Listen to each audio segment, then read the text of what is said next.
अभी हम class 9th में भूगोल पढ़ रहे हैं। क्लास 9th के भूगोल को हमने समझा है पिछले क्लास में, पिछले 2 क्लास हमने इस पे किया है। अभी फिर हम करने जा रहे हैं। हमारे टॉपिक का नाम है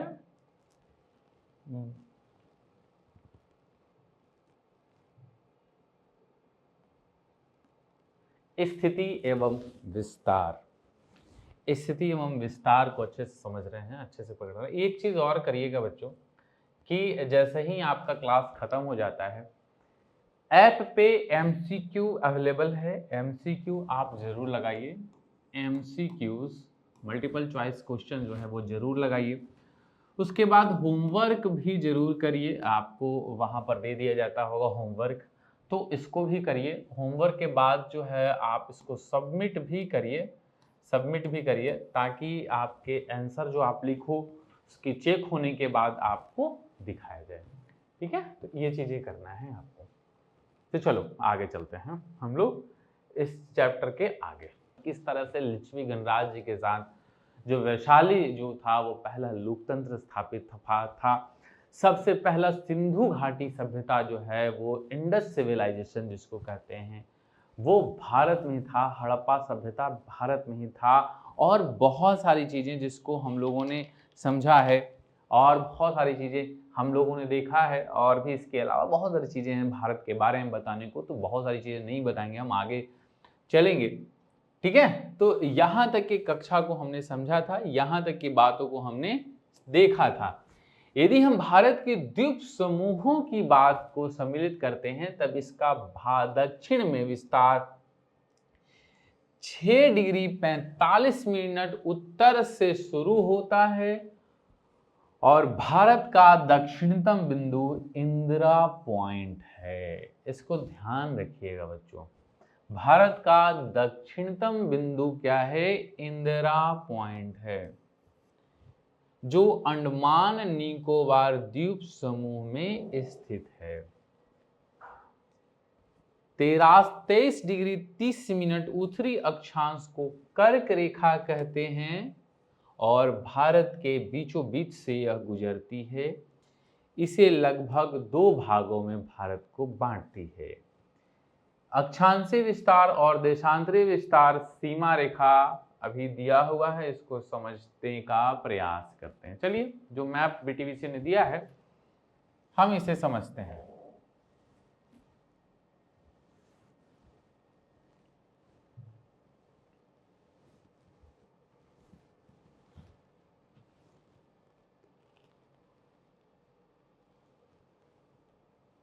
ये देखिए,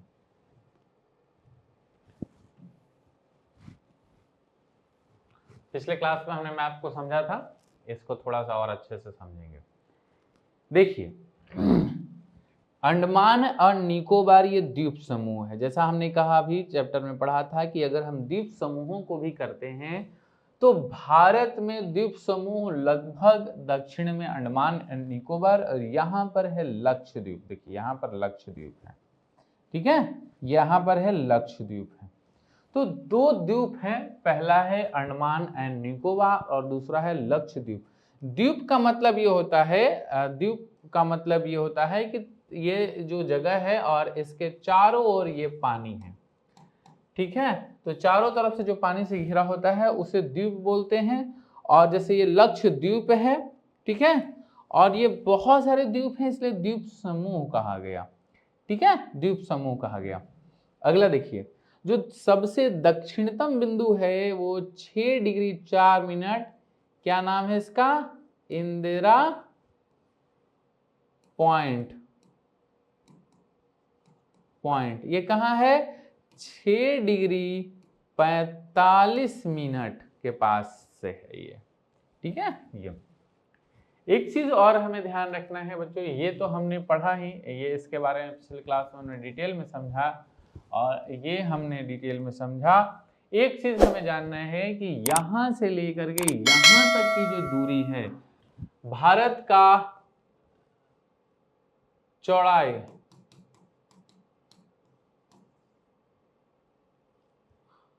पश्चिम से पूर्व की तरफ है 2933 किलोमीटर, ये ध्यान रखिएगा।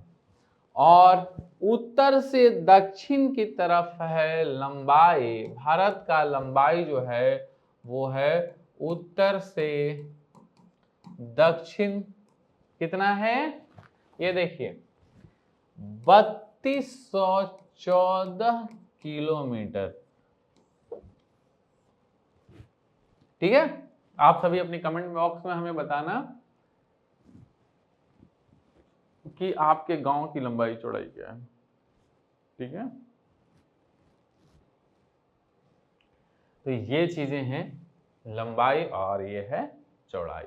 कुछ पॉइंट रह गया हो उससे हम लोग देख लेते हैं कि कोई पॉइंट तो नहीं रह गया है।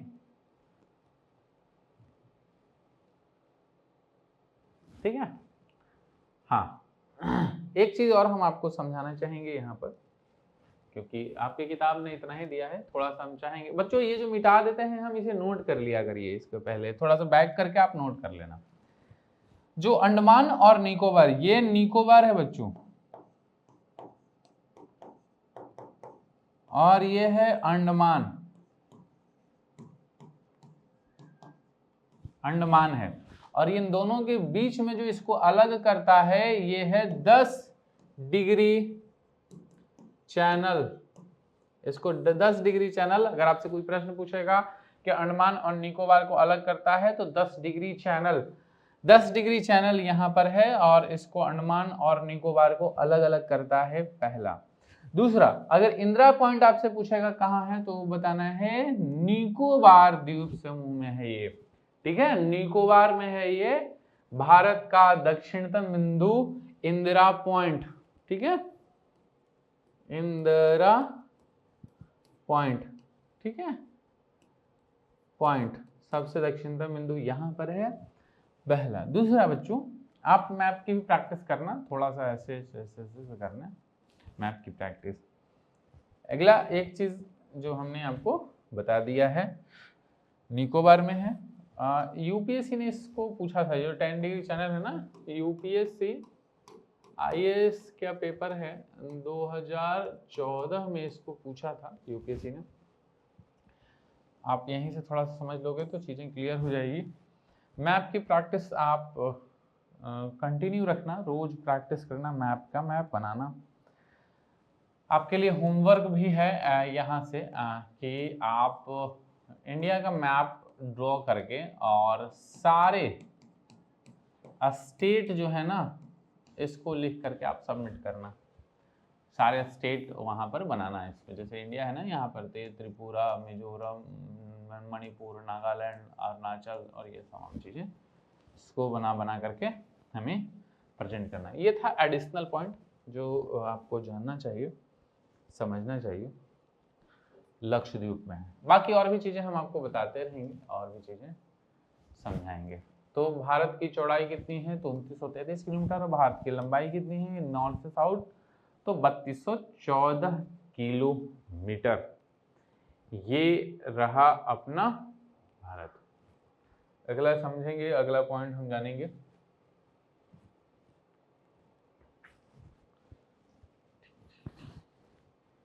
आकार।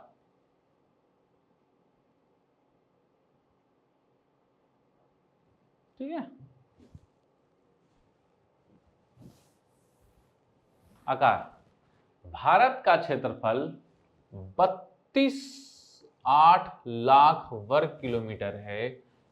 भारत का क्षेत्रफल लगभग 32.8 लाख वर्ग किलोमीटर। आकार के बारे में हम अगर भारत को समझे तो अभी आकार हमने लंबाई और चौड़ाई देखा था 2933, और यहां पर था लंबाई और चौड़ाई हमने कितना देखा था इसका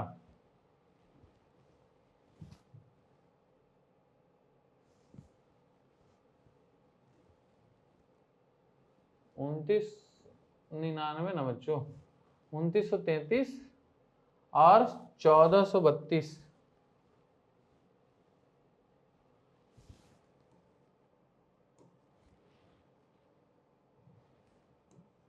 3214। भारत का क्षेत्रफल 32.8 लाख वर्ग किलोमीटर है, जो विश्व के कुल भौगोलिक क्षेत्रफल का 2.4% है। भारत का क्षेत्रफल कितना है? 32.8 लाख किलोमीटर स्क्वायर, ठीक है, वर्ग किलोमीटर है। और क्षेत्रफल है 2.4%, पूरे विश्व के क्षेत्रफल का 2.4% है। ये चित्र में दिखाया गया है, ये चित्र में समझाया गया है, इस चित्र में सारी चीजें है, ठीक है। हमने पिछले क्लास में हमने आपको समझाया है कि सबसे बड़ा देश है रूस, दूसरे नंबर पे आता है कनाडा, तीसरे नंबर पे यूएसए, तीसरे नंबर पे यूएसए है, चौथे पे है चीन, फिर ब्राजील, ऑस्ट्रेलिया और फिर भारत। भारत जो है वो विश्व का 7वां सबसे बड़ा देश है, ठीक है। भारत का स्थल सीमा रेखा, यहां पर हम इसको पढ़ लेते हैं, ठीक है। कल के क्लासेस में हमने समझाया था आपको। हम अभी आपको एक क्लास, इसके बाद एक 10 मिनट की क्लासेस और इसमें एडिशनल क्लास ऐड कर देंगे हम, जिसमें क्षेत्रफल की दृष्टिकोण से भारत का कौन सा राज्य है, हम इसको भी समझाएंगे 10 मिनट में। लेकिन अभी आपका टॉपिक चल रहा है तो हम चाहेंगे कि इस चीज को समझने का प्रयास करिए। भारत की स्थल सीमा रेखा, कल हमने आपको समझाया था, भारत की स्थल सीमा रेखा अत्यंत विशाल है। इसकी स्थल सीमा रेखा तटीय सीमा रेखा के लगभग दुगनी है, ठीक है। स्थल सीमा रेखा की कुल लंबाई लगभग 15,200 किलोमीटर है। स्थल सीमा रेखा की कुल लंबाई, कल हमने समझाया था कि स्थल सीमा रेखा में बचपन से एमबीए करने का सपना था, और इसमें जितने भी, अगर हम पाकिस्तान, अफगानिस्तान, चीन, नेपाल, भूटान, म्यांमार और बांग्लादेश को कैलकुलेट करें तो जो सीमा बनाता है भारत वो है 15,200 किलोमीटर, और मुख्य भूमि की तटीय सीमा रेखा लगभग 6,100 किलोमीटर है। जो ये तटीय रेखा है ये 6,100 किलोमीटर है। भारतीय द्वीपों की तटीय सीमा रेखा सम्मिलित करने पर, अगर तटीय रेखा को भी सम्मिलित करें द्वीप समूह की भी, तो 7516, ठीक है, 7516.6 किलोमीटर। एक यूपीएससी ने यूपीएससी नहीं, बीपीएससी ने 64वीं या 63वीं में प्रश्न पूछा था कि सबसे बड़ी तटीय रेखा किसकी है, तो उसमें प्रश्न था, उसमें अलग अलग, तो उसका आंसर जो था वो था कनाडा। अभी हम समझने का प्रयास करेंगे। भारत मोटे तौर पर त्रिभुजाकार है। इसकी उत्तरी भाग चौड़ा है और दक्षिणी भाग लगभग 22 डिग्री उत्तरी अक्षांश से दक्षिण की ओर क्रमशः पतला होता गया। ये देखिए, तो यहाँ से ये कह रहा है कि ये 22 डिग्री जो है, यहाँ से नीचे जब हम आते हैं तो पतला हो रहा है, ठीक है। तो इस चीज को समझाने का प्रयास किया है। एक डिटेल में होगा, हम डिटेल में मैप के आधार पर इसको समझने का प्रयास करेंगे और इसको जानेंगे। भारत मुख्य भूमि इसके ने अंतरद्वीप का रूप ले लिया है। इसे कुमारी या अंतरीप या कन्याकुमारी कहते हैं। जैसे यहां पर ये जो पॉइंट है, ठीक है, ये जो पॉइंट है बच्चों, ये जो पॉइंट है अपना, इसको बोलते हैं कन्याकुमारी, ठीक है। कुमारी अंतरिप दो छोर से आकर के एक जगह मिल रहा है, ये पॉइंट, इसको बोलते हैं कन्याकुमारी। क्या आप जानते हैं समुद्र की ओर मुख्य स्थलीय भाग का निकला हुआ सांकरा या पतला भाग जो तीन ओर से समुद्र से घिरा हो अंतरीप कहलाता है। बच्चों, विश्व में विद्यमान अन्य अंतरीपों के नाम इकट्ठा करिए। अंतरीपों एक शब्द है बच्चों, अंतरीप, जैसे कुमारी अंतरीप, अंतरीप का मतलब होता है एक वैसा बिंदु या वैसा क्षेत्र जो तीन तरफ से जल से घिरा हुआ हो। ये जो पॉइंट है भारत का दक्षिणतम बिंदु, ये तीन तरफ से जल से घिरा हुआ है और उसका नाम है कुमारी अंतरीप, और बाद में चल करके उसको कन्याकुमारी कहा गया है। तो अंतरीप वो क्षेत्र होता है जो तीन तरफ से जल से घिरा हो, उसे अंतरीप कहते हैं। ठीक है। एक शब्द हमने सीखा, क्या सीखा? अंतरीप। अंतरीप वो क्षेत्र होता है, जैसे कुमारी अंतरीप है, कुमारी अंतरीप या कन्याकुमारी, जो भारत का सबसे दक्षिणतम बिंदु है। कन्याकुमारी ये भारत का जो क्षेत्र है, ये यहाँ वाला क्षेत्र है। जब ये तीन तरफ से जल से घिरा हुआ क्षेत्र होता है और वो खास जगह होता है, उसे कहते हैं अंतरीप। और भारत में जो अंतरीप है उसका नाम है कन्याकुमारी। तीन तरफ से तीन जल है, ये अरब सागर है, बे ऑफ बंगाल है और हिंद महासागर है। ये तीन तरफ से जल से घिरा हुआ है, इसे कहते हैं अंतरीप। ठीक है, अंतरीप। चलिए, भारत के प्रायद्वीपीय आकार के कारण पूर्व में बंगाल की खाड़ी, पश्चिम में अरब सागर तथा दक्षिण में हिंद महासागर है। तीनों ओर समुद्र से घिरा हुआ इस प्रायद्वीप के आकार के कारण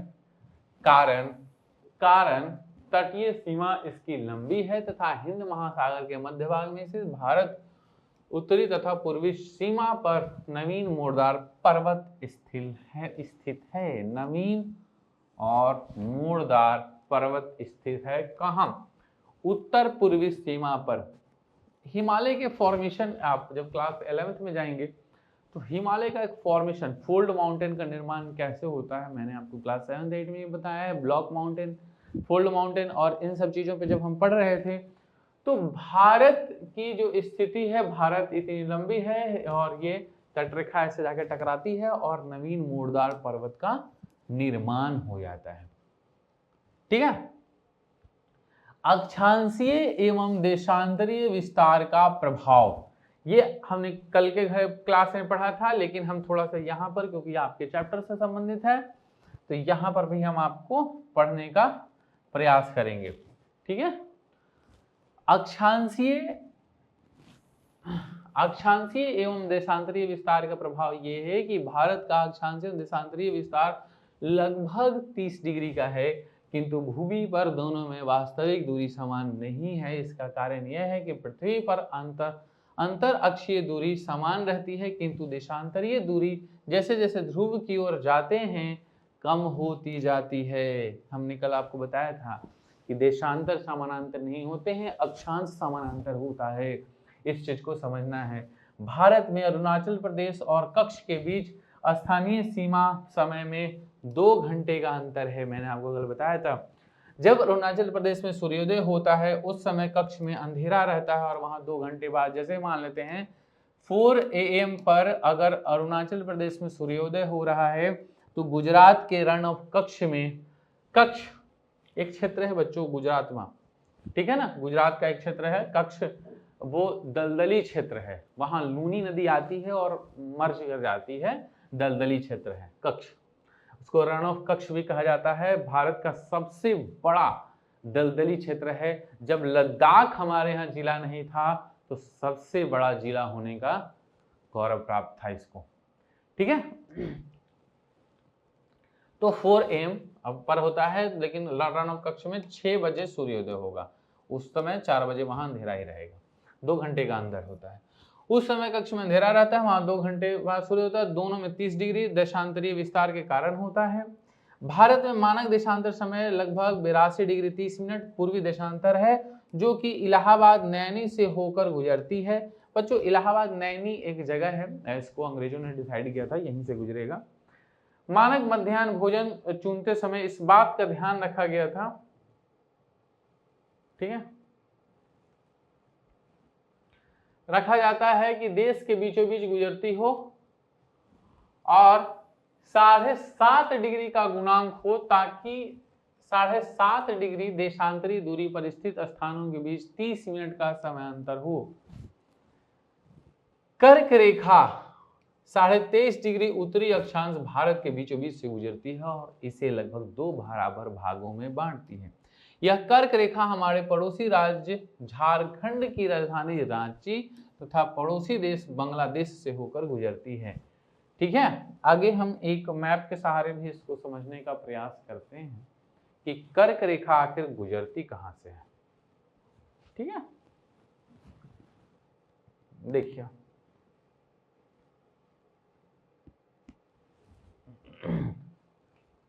ये देखिए, ये भारत है, भारत का ट्रॉपिक ऑफ कैंसर है ये, जिसको कर्क रेखा कहते हैं। ये 23 डिग्री 30 मिनट नॉर्थ में है ये। तो ये यहाँ से होकर के एक गुजरती है और सीधे आगे निकल जाती है। ठीक है, ये गुजरात से प्रवेश करके मिजोरम से आगे निकलती है और ये बांग्लादेश ढाका में भी जाती है और ये विश्व के बहुत सारी जगहों पर जाती है। ठीक है, तो ये बेसिकली यहाँ पर है ट्रॉपिक ऑफ कैंसर। ये कौन कौन से राज्यों से गुजरती है ये भी हम जानने का प्रयास करेंगे एक मैप के सहारे, कि ट्रॉपिक ऑफ कैंसर जो है वो आपके कहाँ कहाँ से गुजरती है। देखिए, ट्रॉपिक ऑफ कैंसर सबसे पहले, ये देखिए ये ट्रॉपिक ऑफ कैंसर है आपका। ठीक है, कोई और मैप तो नहीं है हमारे पास। ठीक है, ट्रॉपिक ऑफ कैंसर यहां से ये गुजर रही है, ये देखिए।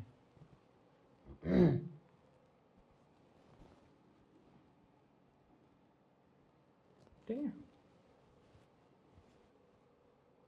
ये हम हाईलाइट करते हैं, आपको कलर चेंज कर लें ताकि आपको समझ में आए।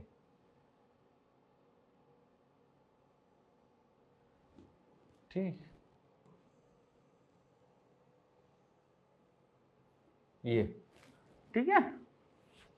तो सबसे पहला राज्य है उसका नाम है गुजरात।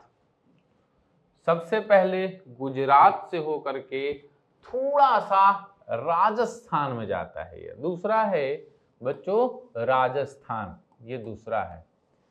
ठीक है, सबसे पहला है, यहां पर हम लिस्ट लिख देते हैं। सबसे पहला है गुजरात, याद रख लीजिए आप लोग। सबसे पहला है गुजरात, दूसरा है राजस्थान।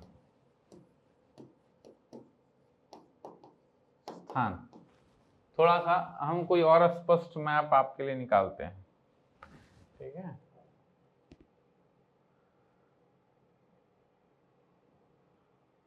ठीक, हाँ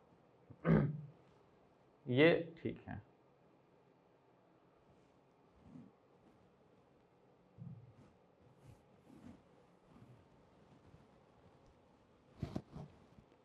ये देखिए, यहाँ पर हम कलर चेंज कर लेते हैं, लाल ठीक है। ये देखिए, यहाँ से रन ऑफ कक्ष से प्रवेश करती है और हल्का सा राजस्थान, हल्का सा राजस्थान में प्रवेश करती है। ठीक है, तो सबसे पहला है गुजरात, दूसरा है राजस्थान और मध्य प्रदेश होते हुए, ठीक है, ये मध्य प्रदेश, तीसरा है मध्य प्रदेश, चौथा है छत्तीसगढ़, चौथा है छत्तीसगढ़, फिर झारखंड के रांची से होते हुए, झारखंड से जाती है, फिर जाती है वेस्ट बंगाल, ये वेस्ट बंगाल है, फिर ये त्रिपुरा और मिजोरम होते हुए आगे निकलती है। तो सबसे पहले है गुजरात, दूसरा राजस्थान, तीसरा मध्य प्रदेश, चौथा छत्तीसगढ़, पांचवा झारखंड, छठा वेस्ट बंगाल और सातवां त्रिपुरा और आठवां मिजोरम। भारत के 8 राज्यों से गुजरती है। सबसे पहला है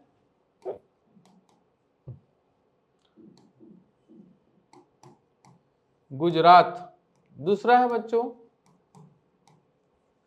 राजस्थान, तीसरा है बच्चों मध्य प्रदेश, चौथा है बच्चों छत्तीसगढ़, पांचवा है बच्चों झारखंड, छठा है वेस्ट बंगाल, सातवां है त्रिपुरा, आठवां है मिजोरम।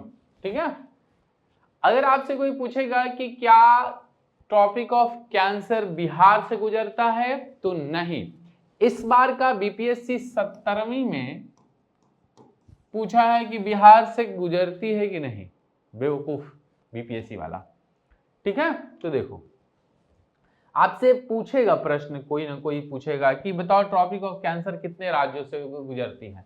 तो ये आपको याद रखना है, गुजरात, राजस्थान, मध्य प्रदेश, छत्तीसगढ़, झारखंड, वेस्ट बंगाल, त्रिपुरा और मिजोरम।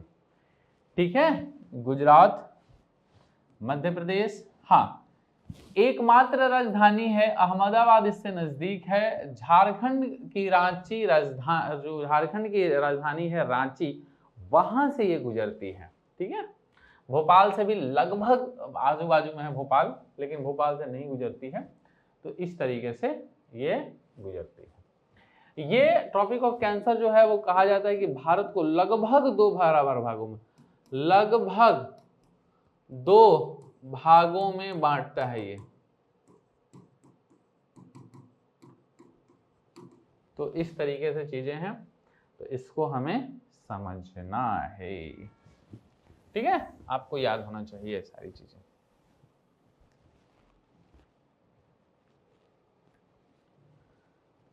क्या रह गया है, कुछ रह गया इसमें? पृथ्वी 24 घंटे में 360 डिग्री देशांतर घूम जाती है। ठीक है बच्चों, ये हम निकालना आपको सिखाएंगे। एक क्लास लेंगे और उसमें हम निकालेंगे कि कैसे सौराष्ट्र और अरुणाचल प्रदेश के बीच 30 डिग्री का अंतर है, अतः 30 120 मिनट यानी 2 घंटा। ठीक है। ये कैसे निकालते हैं हम आपको एक क्लास में समझा देंगे। ठीक है। आगे चलते हैं। मानक समय ग्रीनविच स्टैंडर्ड टाइम्स ने 5.5 घंटे आगे है। ग्रीनविच स्टैंडर्ड टाइम्स का मतलब क्या है? ग्रीनविच स्टैंडर्ड टाइम्स जो है, स्टैंडर्ड्स ग्रीनविच, वर्ल्ड मैप हम देखेंगे, वहां पर हम कंसीडर करेंगे कि ग्रीनविच टाइम क्या होता है। चलिए हम आपको दिखा देते हैं वर्ल्ड मैप। ठीक है। ग्रीनविच टाइम, ये देखिए ग्रीनविच टाइम में जो 0 डिग्री है, देखिए 0 डिग्री, ये वर्ल्ड मैप है आपके समक्ष सारी चीजें। तो ये जो 0 डिग्री है, ये सीधे यहाँ पर, क्योंकि जब टाइमिंग डिसाइड हो रहा था तो तब अंग्रेज जो है वो अंग्रेज थे, शासन करते थे सभी जगहों पर, तो उन्होंने ही इसको डिसाइड किया कि ग्रीनविच टाइम होगा और यहाँ 0 डिग्री से गुजरेगा। और यहाँ जो भारत का है वो है 82 डिग्री, यानी कि ये वाला लाइन। ठीक है, ये वाला। तो इसके बीच में जो है वो, अगर हम डिग्री कैलकुलेट करें तो यहां से यहां 82 डिग्री 30 मिनट है। तो अभी हम लोगों ने देखा कि 15 डिग्री में होता है, 15 डिग्री में होता है 1 घंटा। ठीक है। तो 82 से अगर कैलकुलेट करना हो तो कितना डिग्री करेंगे? ठीक है, कितना बताइए? तो 15 छक्का 90, यानी कि 5 घंटे से कम, 15 पचे 75। ठीक है, 75 हो गया। और कितना, 15 का आधा करेंगे 7.5, तो लगभग 5 घंटे 30 मिनट आगे है। सिंपल सा ऐसे कैलकुलेट करते हैं हम। किसी और दिन कैलकुलेशन कैसे टाइम का करते हैं वो हम आपको समझाएंगे। क्योंकि 82 डिग्री है, अगर ये 0 है तो 82 डिग्री का एंगल हो गया, और 82 डिग्री का एंगल का मतलब ये होता है कि 15 डिग्री में बालक 1 आवर होता है। आपको पता, चलिए निकाल के बता ही देते हैं आपको, ताकि आपको कंफ्यूजन ना हो। चलिए, 24 घंटे में पृथ्वी एक बार घूमता है। ठीक है, 24 घंटे में पृथ्वी एक बार ऐसे घूमता है। ठीक है, तो 24 घंटे में 360 डिग्री का कोण बनाता है। ठीक है, यानी कि 360 डिग्री घूमने में उसको 24 घंटे का टाइम लगा। 24 घंटे को क्या करो आप, इसको मिनट में मिनट में कन्वर्ट कर दो, तो 24 गुना 60, तो 1 डिग्री में, तो 24 गुना 60 बटा 360, इससे इसको काट दो, 6 से 6 कट गया, 4 कट गया, 6 चौका 24, यानी कि 1 डिग्री में 4 मिनट होता है, सिंपल सा। तो 30 डिग्री में या 15 डिग्री में 15 गुना 4 यानी कि 60 मिनट, यानी कि 1 घंटा निकल गया। देखिए कैलकुलेशन, कैलकुलेट करके, ठीक है। तो भारत का देशांतरी विस्तार कितना है, 30 डिग्री का अंतर है, आपने हम लोगों ने निकाला था 30 डिग्री का, तो 30 डिग्री में 1 आवर गुना 2 यानी कि 2 घंटा। 15 डिग्री में अगर 1 घंटा है तो 30 डिग्री में इतना घंटा, तो 82 डिग्री में कितना हो जाएगा, 82 डिग्री में, ठीक है, 82 डिग्री में निकालते हैं। 15 डिग्री में 1 आवर, तो 1 डिग्री में 1/15, ठीक है, तो 82 में 1 गुना 82/15, इससे इसको काटेंगे, 15 पचे 75 दशमलव 75 काटेंगे तो 15 पचे 75, 7 बच के जाएगा, ठीक है। तो फिर 15 पचे 75, 15 तिया 45, 15 दूनी 30, 15 पचे 75, 5 7 खूब बच जाएगा, तो 7, तो 15 दूनी 15 छक्का 90, 15 का 15 15 30, 7 बच गया ना, तो 15 छक्का 90, 15 का 15 दूनी 30, अदूनी 60, यानी कि 4 और आधा डिग्री और है, तो उस हिसाब से 5 घंटा 30 मिनट। अरे 1 डिग्री में 4 मिनट हो रहा है, यहां देखिए निकाले थे हम लोग, 1 डिग्री में 4 मिनट, तो 7 डिग्री और बच गया है, तो 7 चौका 28 हो जाएगा, तो 28 और आधा डिग्री और, तो आधा डिग्री, 1 डिग्री में 30 मिनट, तो आधा डिग्री में 2 मिनट, तो 28 और 2 30, 5 घंटा 30 मिनट का डिस्टेंस है। इस तरह से भी कैलकुलेट कर सकते हैं, ठीक है, इस तरह से भी कैलकुलेशन हम समझ सकते हैं। चलिए, तो ये हम लोगों ने बेसिकली समझ लिया है, आगे चलते हैं। भारत तथा विश्व,